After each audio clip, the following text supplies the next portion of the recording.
Oke, baik. Kita mulai saja presentasi kali ini. Sebelumnya, saya buka terlebih dahulu. Assalamualaikum warahmatullahi wabarakatuh. Waalaikumsalam warahmatullahi Assalamualaikum wabarakatuh. warahmatullahi Oke, wabarakatuh. baik. Selamat malam semuanya. Untuk ketentuan sudah mungkin kita semua sudah mendengar tadi yang dijelaskan oleh Nurse Nurana sendiri.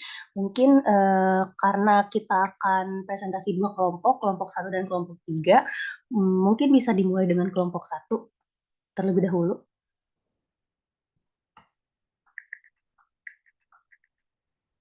Baik, saya izin untuk share screen ya. Oke, baik.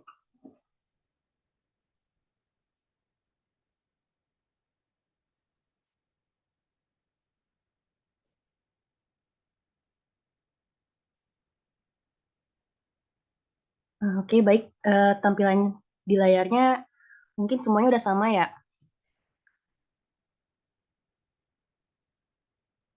Oke, buat kelompok satu bisa dimulai saja, bisa diambil alih ya. Makasih. Baik, sebelumnya terima kasih atas kesempatannya. Assalamualaikum warahmatullahi wabarakatuh. Selamat malam teman-teman dan selamat malam Res Nurona. Di sini kami dari perwakilan kelompok 1 reguler 4 akan mempresentasikan hasil diskusi kami yaitu tentang nutrisi beserta fungsinya pada pasien dengan gagal ginjal kronis dan nefrolitiasis. Berikut adalah anggota kelompok kami. Baik, yang pertama adalah definisi gagal ginjal. Nah, menurut Harmila sendiri, gagal ginjal ini terjadi karena gangguan ekresi renal akibat adanya penumpukan zat sisa dalam cairan tubuh sehingga menyebabkan gangguan fungsi endokrin, metabolik, cairan, elektrolit, serta asam basa. Nah, gagal ginjal ini juga didefinisikan sebagai penyakit di mana gagal ginjal ini mengalami laju penurunan filtrasi glomerulus dan dikatakan kronis apabila penyakit tersebut telah berlangsung selama minimal 3 bulan. Berikut adalah beberapa penyebab gagal ginjal untuk anak usia di bawah 5 tahun, yaitu tentang kelainan kongenital seperti hipoplasia, displasia ginjal, dan uropati obstruksi. Untuk anak usia di atas 5 tahun seperti penyakit glomerulonefritis atau penyakit yang diturunkan seperti sindrom Alport. Nah, untuk pasien dewasa itu penyebabnya tentang faktor usia, penyakit kardiovaskular.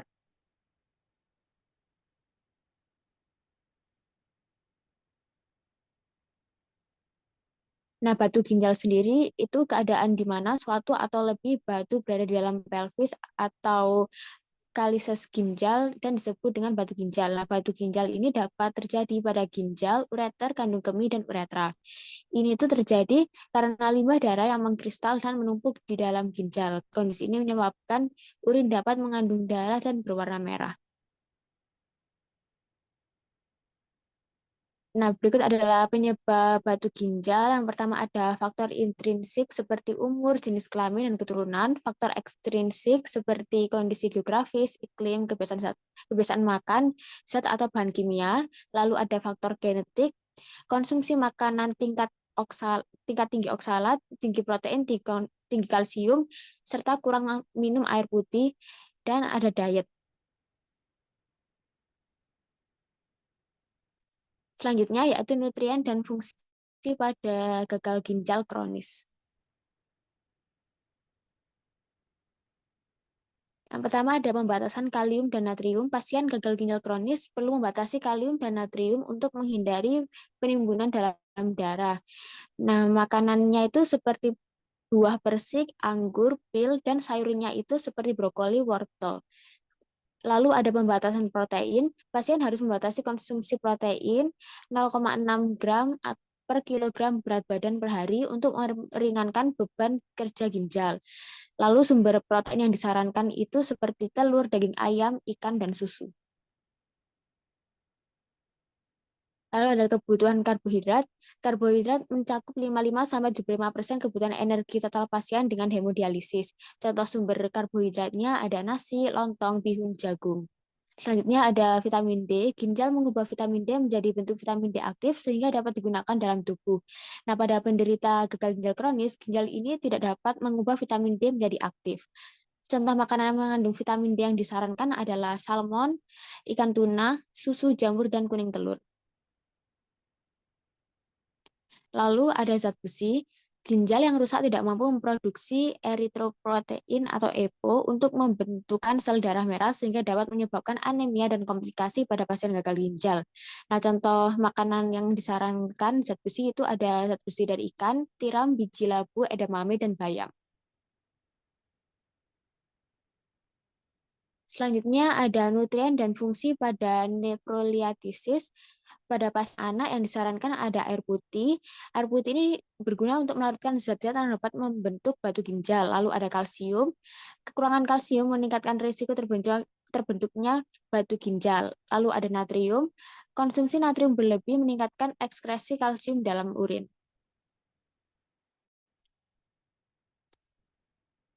Selanjutnya ada oksalat. Nah, pembentuk batu ginjal yang sulit larut, lalu ada protein, konsumsi protein yang berlebihan meningkatkan ekskresi kalsium, oksalat, dan urea dalam urin.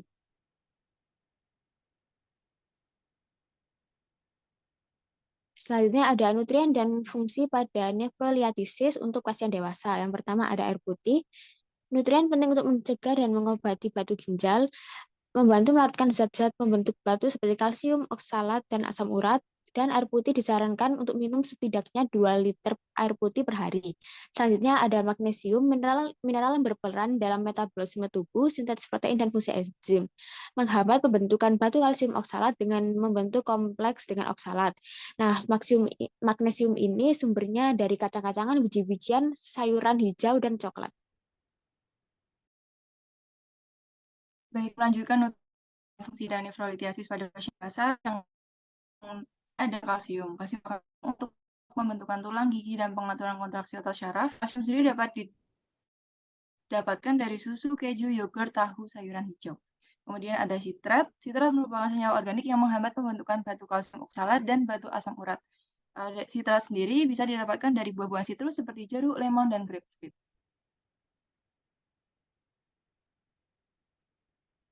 Bisa di next slide. Bisa di next slide. Baik, kemudian dan fungsi pada nefrolitiasis pada pasien lansia. Yang pertama ada air putih. Asupan cairan yang cukup penting untuk mencegah pembentukan batu ginjal. Air putih juga dapat membantu melarutkan mineral dan garam yang dapat membentuk batu ginjal. Kemudian ada kalsium. Kontrol asupan kalsium penting untuk karena kalsium merupakan komponen utama dari pembentukan batu ginjal. Dari kalsium sendiri dapat didapatkan dari susu, keju, yogurt, tahu, dan sayuran hijau. Kemudian ada magnesium. Magnesium dapat mencegah pembentukan batu oksalat, kalsium dengan mengikat oksalat dan mencegah kristalisasi. Sumber dari magnesium sendiri ada kacang-kacangan, biji-bijian, sayuran hijau, dan coklat. Kemudian ada serat. Serat dapat mengurangi penyerapan oksalat dalam usus, mencegah pembentukan batu oksalat, kalsium, dan penting dalam pola makan untuk pasien nefrofiliasis. Dari next slide. Baik, kemudian ada B6. Dari vitamin B6 sendiri dapat mengurangi kadar oksalat dalam urin dan mencegah pembentukan batu oksalat kalsium. Sumber dari vitamin B6 sendiri ada dari daging, telur, ikan, kacang-kacangan, dan pisang. Kemudian ada vitamin C. Vitamin C dapat berperan sebagai antioksidan, melindungi sel tubuh dari kanker. Dan vitamin C ini bisa didapatkan dari kiwi, paprika, brokoli. Dan terakhir ada kalium. Kalium sendiri merupakan asupan yang cukup membantu mencegah pembentukan batu asam urat, dan kalium ini perlu dijaga untuk menjaga keseimbangan elektrolit pada lansia. Bisa dilanjutkan.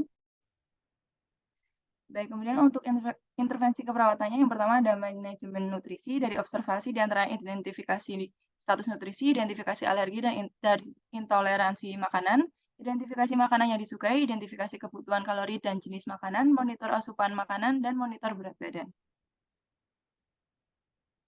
Kemudian dari terapeutiknya bisa dilakukan oral hygiene sebelum makan jika perlu, kemudian fasilitasi menentukan pedoman diet, sajikan makanan secara menarik dan suhu yang sesuai, berikan makanan tinggi serat untuk mencegah konstipasi, berikan makanan tinggi kalori dan tinggi protein, dan berikan suplemen makanan.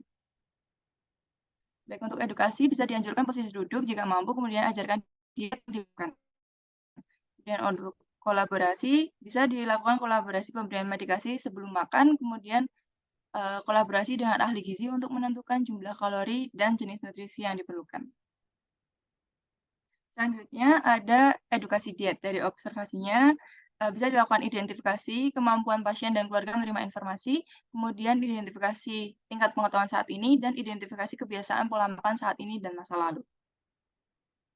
Dari terapeutiknya, persiapkan materi dan media peraga, jadwalkan waktu yang tepat untuk memberikan pendidikan kesehatan, berikan kesempatan pasien dan keluarga untuk tanya, kemudian sediakan rencana makan tertulis jika perlu. Untuk edukasinya bisa dijelaskan tujuan kepatuhan diet terhadap kesehatan, informasikan makanan yang diperbolehkan dan dilarang, dan anjurkan mempertahankan posisi semi-fowler selama 20-30 menit setelah makan. Untuk kolaborasinya bisa dirujuk ke ahli gizi dan sertaan keluarga jika perlu. Baik, kesimpulannya, diet gagal ginjal merujuk pada pengaturan pola makan yang diperlukan oleh individu yang mengalami gangguan pada organ ginjal. Terapi diet ini berfungsi dalam menangani racun dalam tubuh, mengurangi resiko infeksi dan peradangan, serta memperbaiki kerusakan jaringan ginjal. Tujuan terapi diet ini untuk pasien dengan masalah ginjal dan nefrolitiasis adalah untuk mengurangi beban kerja ginjal dalam mengendalikan keseimbangan cairan dan menghilangkan limbah dalam tubuh. Beberapa aspek penting yang harus dipertimbangkan dalam diet ini adalah kandungan protein, natrium, dan kalium dalam makanan. Baik, ini referensi yang kita gunakan. Baik, sekian dari kelompok 1. Saya kembalikan ke moderator. Saya ganti. Oke, baik. Terima kasih kepada kelompok 1 telah mempresentasikan hasil diskusinya yang sangat bagus sekali. Mungkin kita bisa lanjut ke kelompok selanjutnya, yaitu kelompok 3. Untuk kelompok 3, apakah siap?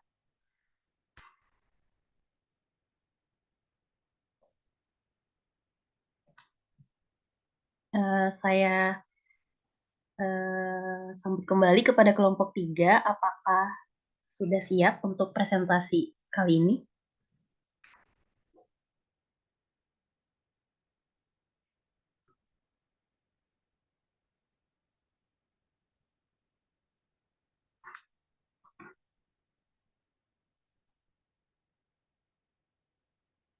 Apakah di sini ada kelompok 3? Ya, Oke, baik. Sepertinya bentar. ada.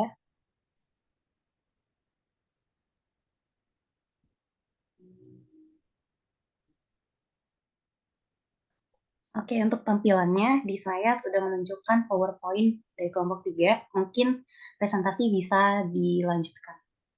Silakan diambil alih. Baik, baik.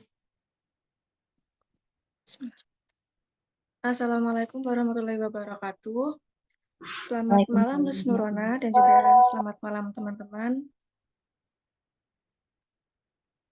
Kami perwakilan dari kelompok 3 kelas reguler 4 akan mempresentasikan hasil diskusi kami mengenai nutrisi klinik dalam keperawatan pada gangguan gagal ginjal kronis dan nefrolitiasis pada anak, dewasa, dan lansia.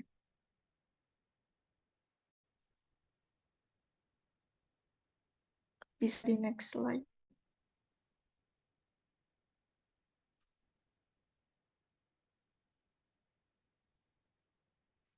Baik, berikut bisa dilihat nama anggota kelompok kami. Kemudian yang pertama yaitu makanan yang dianjurkan pada pasien dengan gagal ginjal kronis.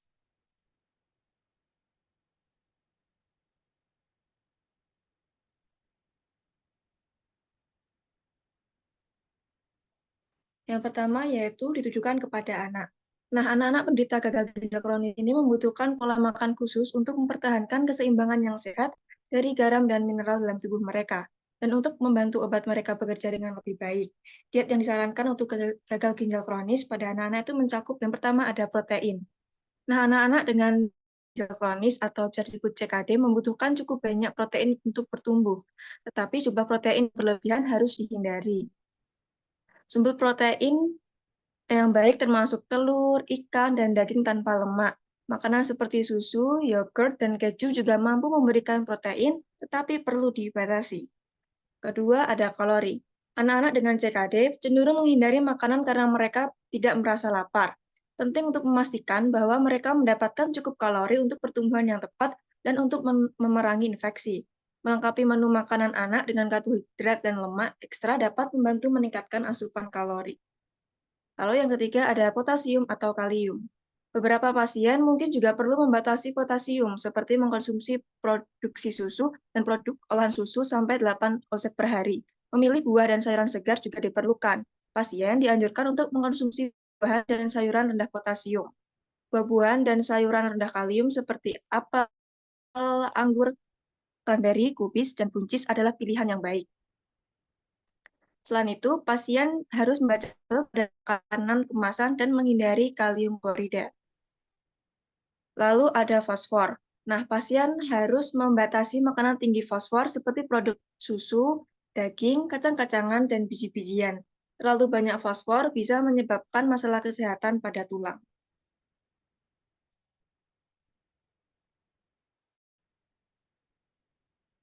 Selanjutnya yaitu tentunya makanan yang dianjurkan pada dewasa.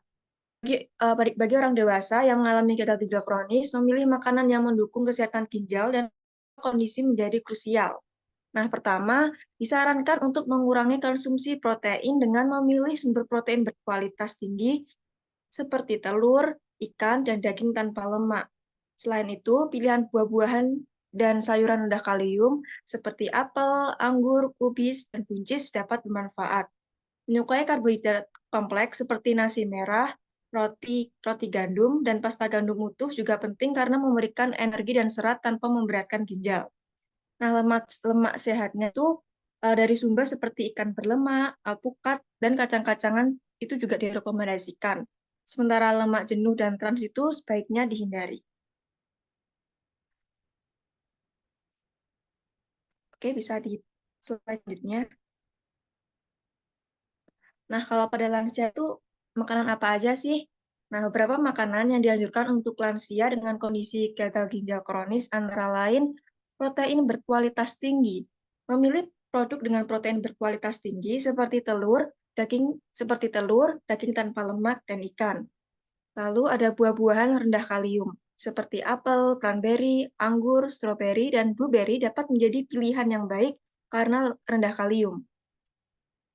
Lalu sayuran rendah kalium itu dapat dengan memilih sayuran seperti kubis, wortel, kembang kol, dan buncis hijau yang rendah kalium. Lalu gandum utuh. Gandum utuh yang dapat dipilih adalah roti gandum utuh, sereal gandum utuh, dan pasta gandum utuh yang dapat memberikan serat dan nutrisi tambahan. Dan bisa di next slide.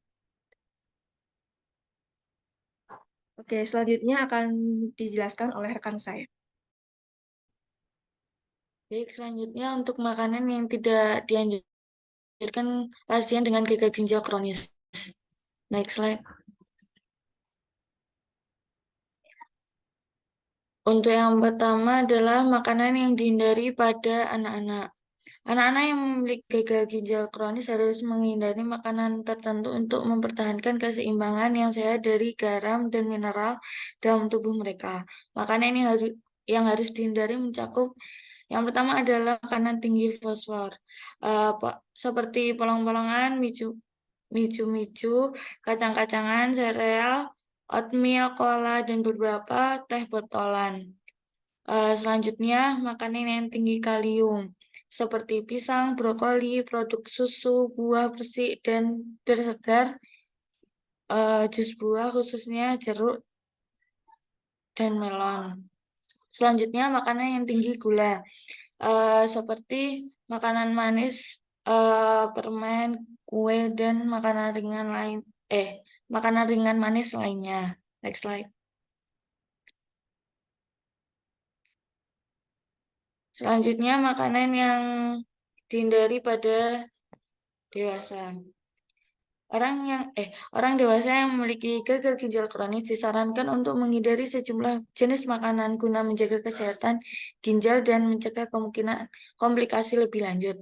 Yang pertama adalah batasi konsumsi makanan tinggi sodium, seperti makanan kaleng, sayur-sayuran, daging, pasta makanan. Selain itu, makanan olahan daging seperti Bologna, pepperoni, hotdog, dan sosis. Selanjutnya, makanan tinggi lemak jenuh dan trans, makanan cepat saji, kue kering, dan makanan olahan. Next slide. Selanjutnya, makanan yang dihindari pada lansia yaitu minuman berkafein seperti kopi, teh, dan minuman energi. Sebaiknya dikonsumsi dengan bijak karena kafein menyebabkan dehidrasi dan meningkatnya tekanan darah. Dan kemudian fosfor. Makanan yang tinggi fosfor seperti produk susu, kacang-kacangan, dan makanan olahan sebaiknya dibatasi karena dapat menyebabkan penumpukan dan kerusakan pada ginjal. Next slide. Selanjutnya, makanan yang dianjurkan pada pasien dengan nefrolithiasis. Next slide. Yang pertama adalah makanan yang dianjurkan pada anak-anak adalah biji-bijian. Konsumsi biji-bijian yang utuh seperti gandum dapat membantu memberikan serat yang cukup dan mencegah penumpukan mineral yang berkontribusi terhadap pembentukan batu ginjal. Kemudian air yang cukup dapat membantu pencegahan pengentalan urin yang dapat menyebabkan pembentukan batu ginjal.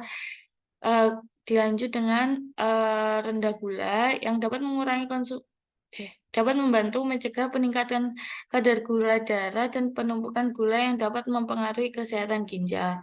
Next slide. Selanjutnya, makanan yang dianjurkan pada orang dewasa yaitu kalsium.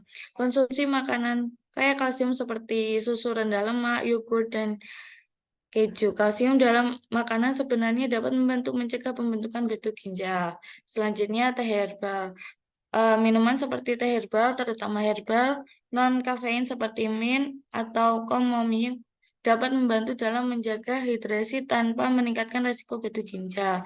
Yang terakhir adalah minyak zaitun. Minyak zaitun extra virgin mengandung lemak sehat dan antioksidan yang baik untuk kesehatan ginjal. Next slide.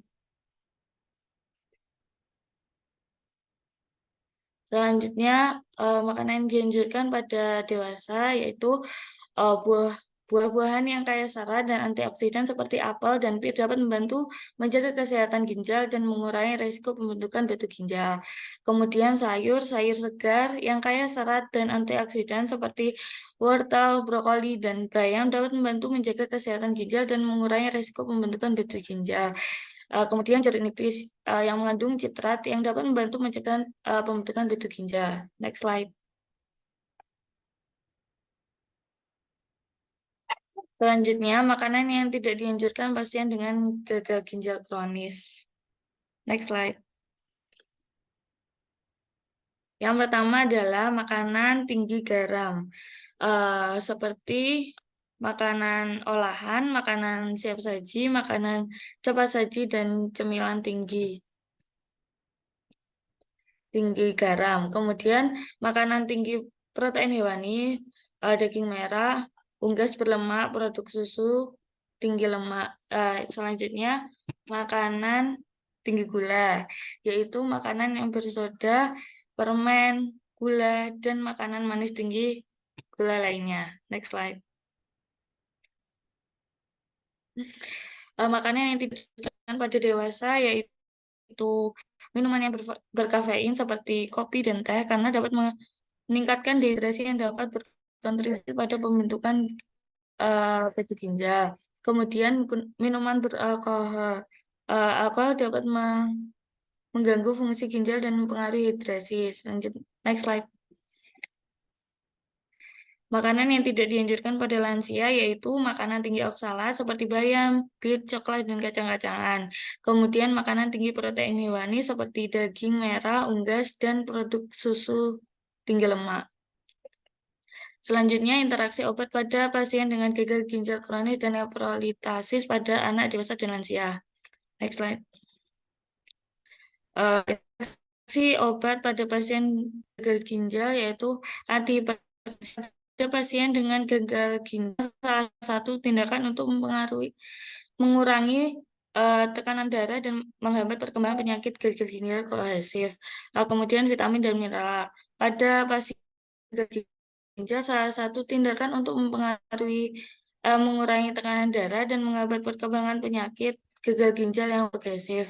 Selanjutnya, asam folat. Asam folat memiliki peran penting dalam menjaga pembentukan sel darah merah normal karena efek terapeutik dari asam folat adalah memulihkan hematopoiesis normal. Next slide.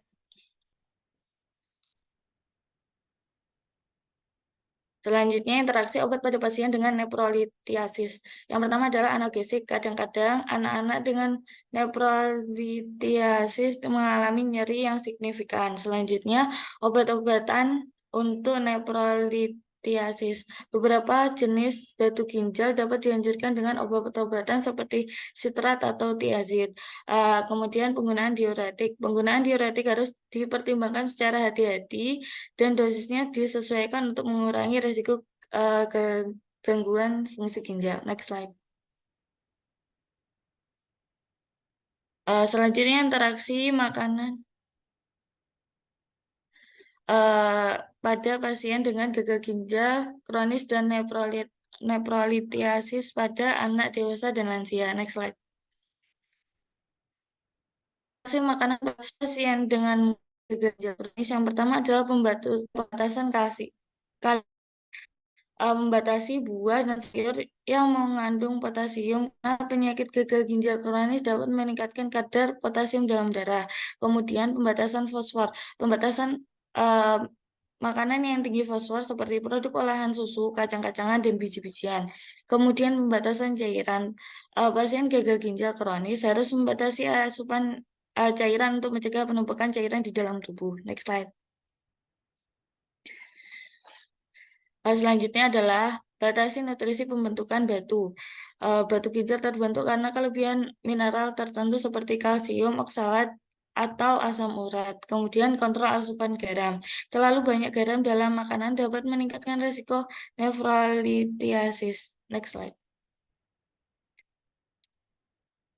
Kemudian pengendalian asam urat. Anak dengan batu ginjal akibat asam urat mungkin perlu menghindari makanan yang tinggi purin. Selanjutnya, pentingnya keseimbangan nutrisi. Pola makan seimbang dengan varian nutrisi yang baik seperti vitamin, mineral, protein, dan serat penting untuk kesehatan ginjal dan seluruh tubuh. Next slide.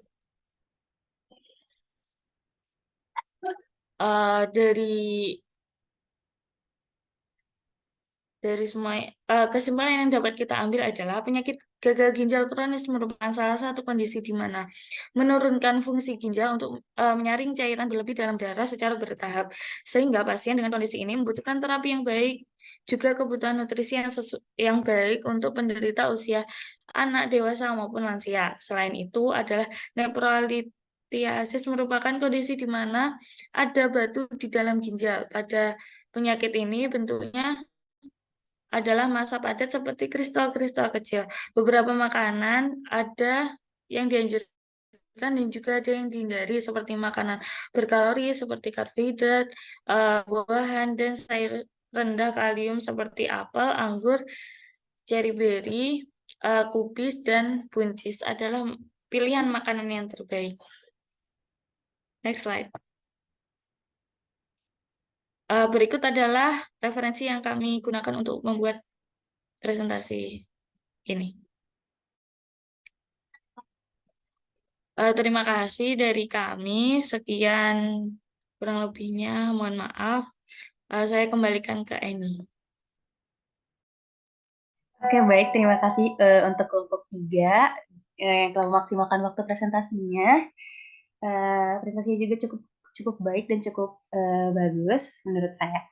Oke, mungkin untuk sesi selanjutnya kita ke sesi tanya jawab saja. Mungkin dari teman-teman yang ingin bertanya kepada kelompok sebelumnya yang presentasi bisa raise hand dari sekarang ya, teman-teman.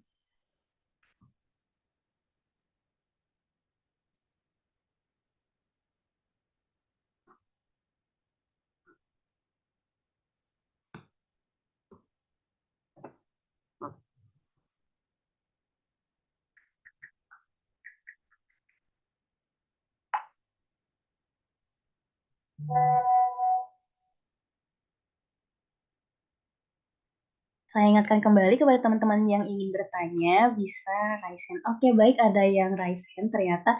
Silakan kepada Firly Putri, bisa menyalakan on mic-nya.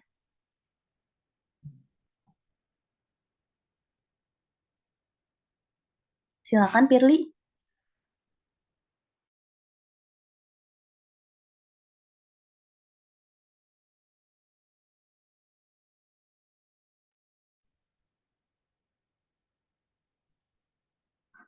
Baik, ternyata Firly ada kendala pada mic-nya. Saya bacakan. Eh, Kata Firly, mohon maaf ada kendala on mic. Izin bertanya, tadi waktu pembatasan protein ada pasien harus membatasi konsumsi 0,6 untuk meringankan beban kerja ginjal. Seumpama pasien tersebut tidak membatasi mengkonsumsi protein, itu bagaimana ya? Apakah dari perawat ada tindakan atau bagaimana ya? Terima kasih sebelumnya. Ditujukan kepada kelompok 1. Mungkin untuk kelompok 1, sebelumnya nurse izin bertanya, ini dijawabnya apakah setelah, maksudnya kita tampung dulu atau boleh langsung dijawab atau bagaimana ya nurse? Kalau misalkan kelompok langsung menjawab silahkan, tapi mungkin bisa ditampung 3 pertanyaan dulu, baru sambil menjawab setelah 3 gitu. Oke, baik. Terima kasih, Nus Nurona. Mungkin untuk kelompok 1, apakah ingin langsung dijawab atau mungkin membutuhkan waktu?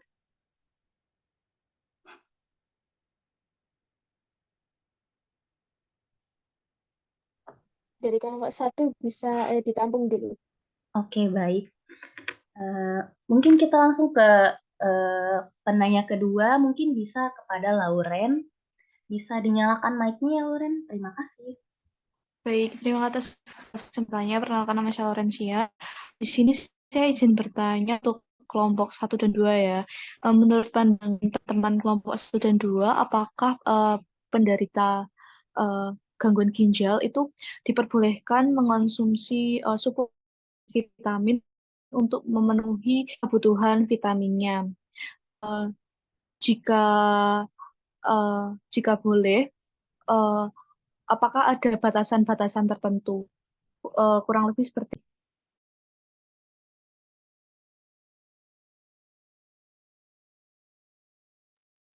Baik, terima kasih kepada Lauren. Mungkin kita bisa ke penanya berikutnya atau pertanyaan ketiga. Untuk Kemala Andini, boleh untuk nyalakan mic-nya. Terima kasih atas kesempatannya. Sebelumnya perkenalkan saya Kemala Andini dari kelompok 2 tadi izin tanya ke kelompok 3 tadi kalau nggak salah sempat disinggung ini ya. Apa teh namanya?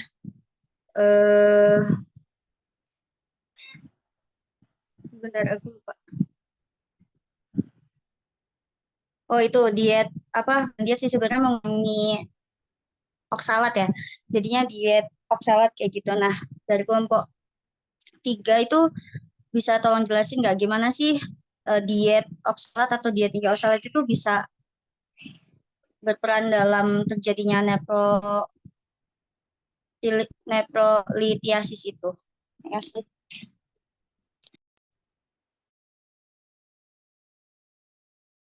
Oke, baik. Atas pertanyaannya untuk Kemala. Baik, mungkin untuk kelompok sebelumnya yang sudah dapat pertanyaan, apakah sudah bisa menjawab?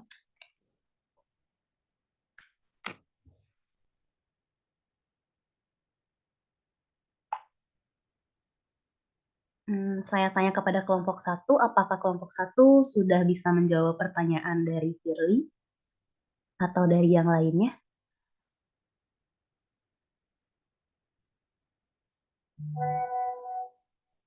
Eh, Mungkin untuk Bening yang raise hand, apakah akan menjawab atau bagaimana?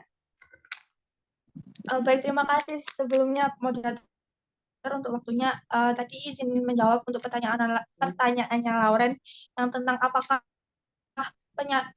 pasien dengan penyakit ginjal apakah boleh konsumsi suplemen tambahan gitu kan. Uh, uh, uh, ya gitu kan ya pertanyaannya, izin konfirmasi dulu.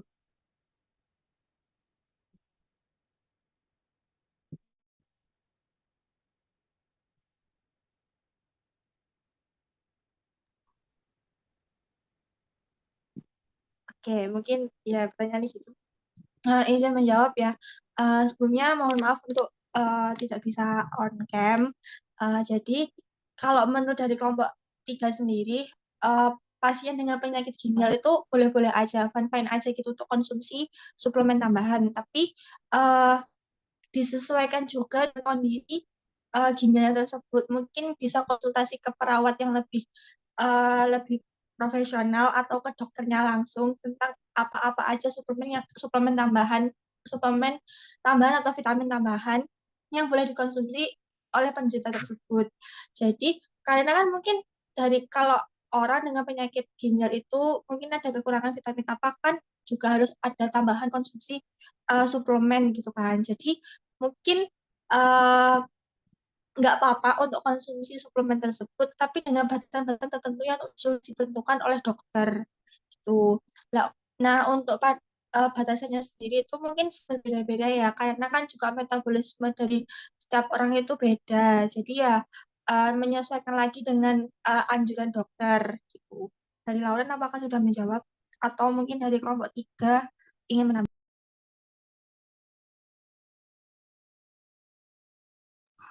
Baik, terima kasih kepada Bening yang telah menjawab pertanyaan dari Lauren.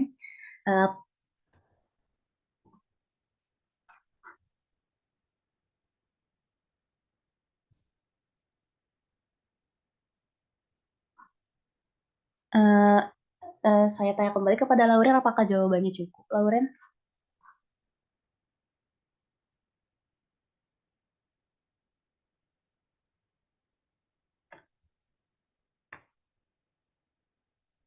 Oke, mungkin untuk Lauren ada kendala dari jaringan atau mungkin ya, mungkin untuk kelompok selanjutnya bisa menjawab pertanyaan dari yang sudah bertanya. Mungkin untuk kelompok 1. Oke, buat Dea Andrin yang raise hand boleh untuk menyalakan mic-nya. Baik, sebelumnya terima kasih atas kesempatan. Di sini saya akan menjawab pertanyaan dari Firly. Nah, tadi Firly kalau nggak salah bertanya tentang bagaimana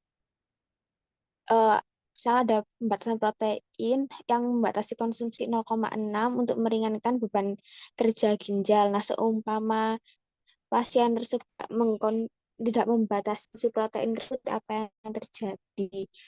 Nah, dari hasil diskusi kami, jika pasien tersebut tidak membatasi konsumsi protein, maka akan ada peningkatan beban kerja pada ginjal yang dapat menyebabkan kemungkinan peningkatan pada masalah ginjal. Nah, hal ini itu dapat memperburuk kondisi kesehatan ginjal.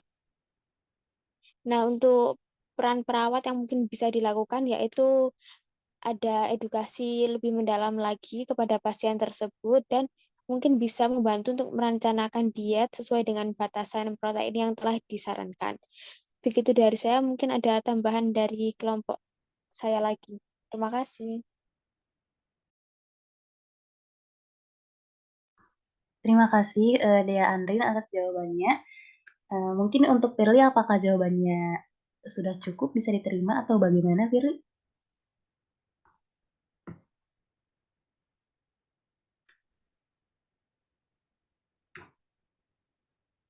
Oke, untuk Firly, menurut Firly sudah cukup. Terima kasih Firly. Izin bertanya, Nes, untuk pertanyaan apakah boleh ditambah?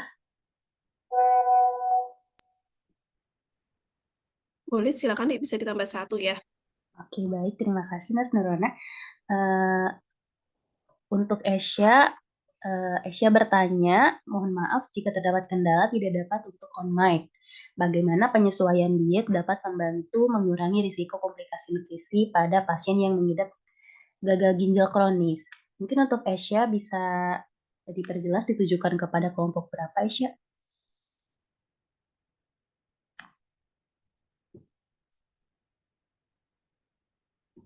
Oke, untuk kelompok 3. Untuk kelompok 3 sebelumnya tadi ada pertanyaan juga dari Kemala belum dijawab ya. Bagaimana kelompok 3? Apakah sudah ada jawaban?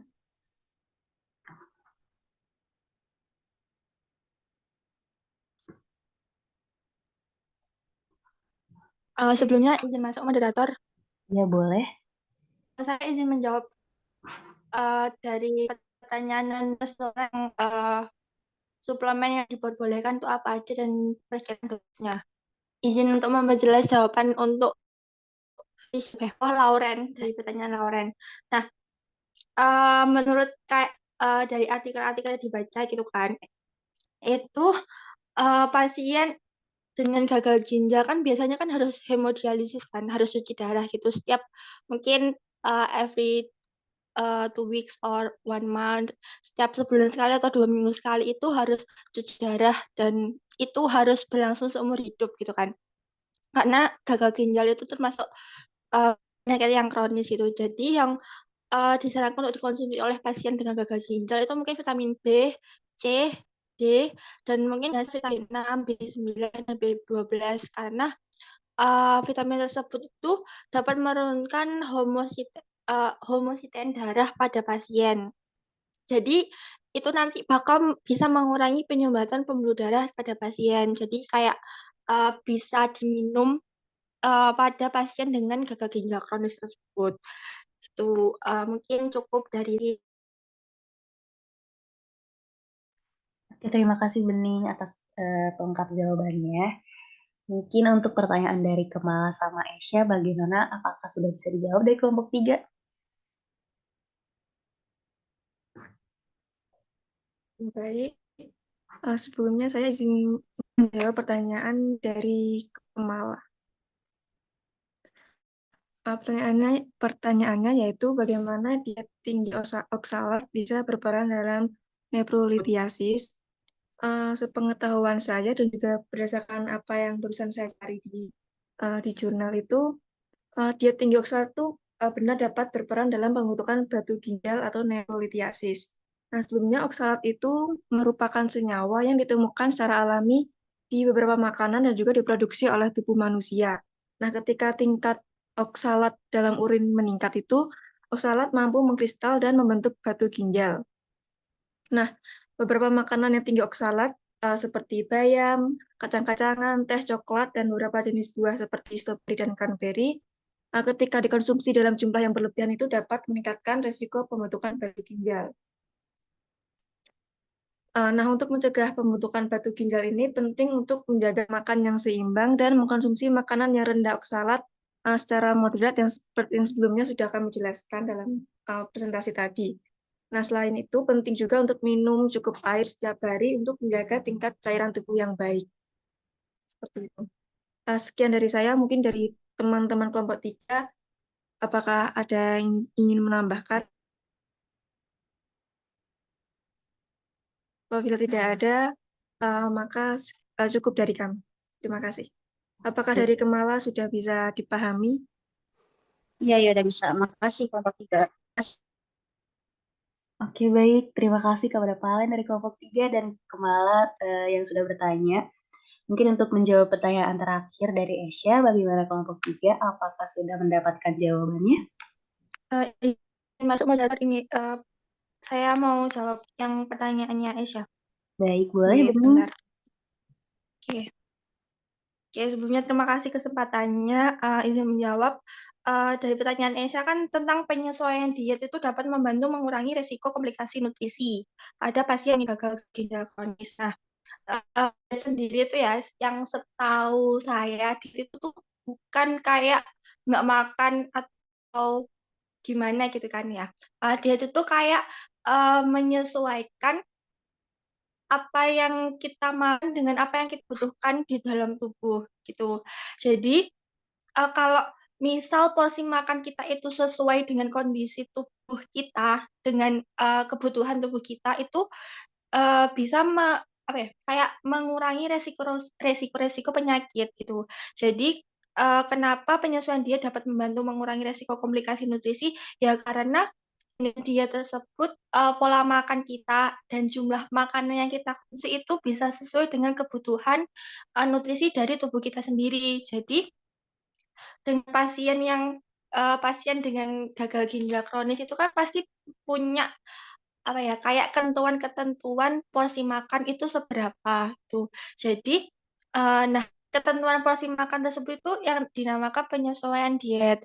Jadi kayak karbohidratnya harus berapa, zat besinya harus berapa, protein berapa gitu kan, itu termasuk penyesuaian diet. Jadi dengan apa ya, kebutuhan yang di tubuh kita itu seberapa dan konsumsi yang kita masukkan ke dalam tubuh seberapa itu harus seimbang. Jadi itu nanti bisa mengurangi komplikasi si gagal ginjal tersebut. Bisa dipahami nggak ya? Dari Esya mungkin ada klarifikasi lebih lanjut kalau yang aku jelasin. Oke, terima kasih Esya. Mungkin dari teman-teman yang lain apakah ada klarifikasi lebih lanjut?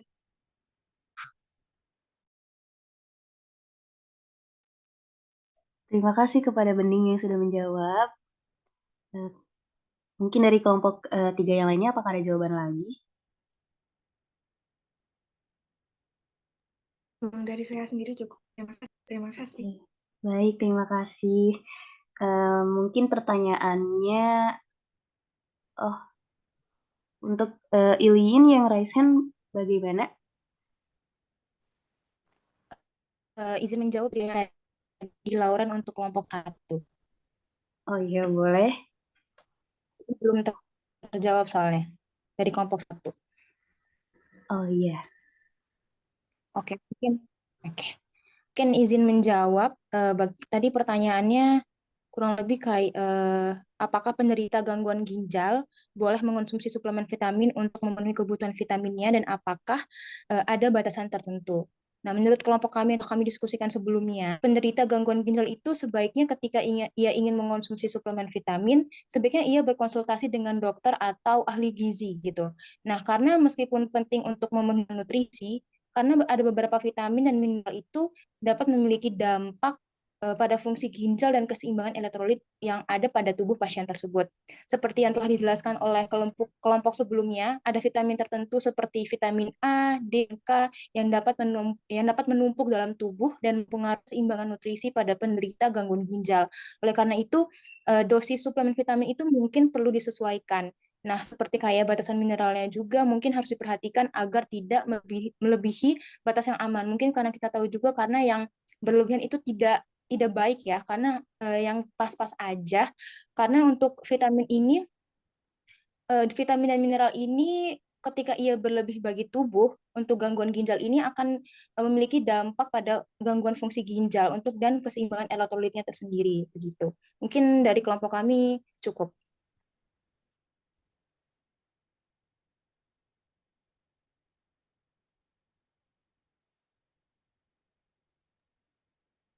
Oke, baik. Terima kasih kepada Ilin yang sudah menjawab pertanyaan dari yang bertanya. Mungkin untuk tadi yang bertanya, apakah jawabannya sudah bisa diterima, sudah bisa dipahami?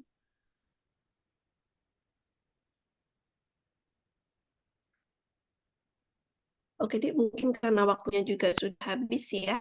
Oh ya.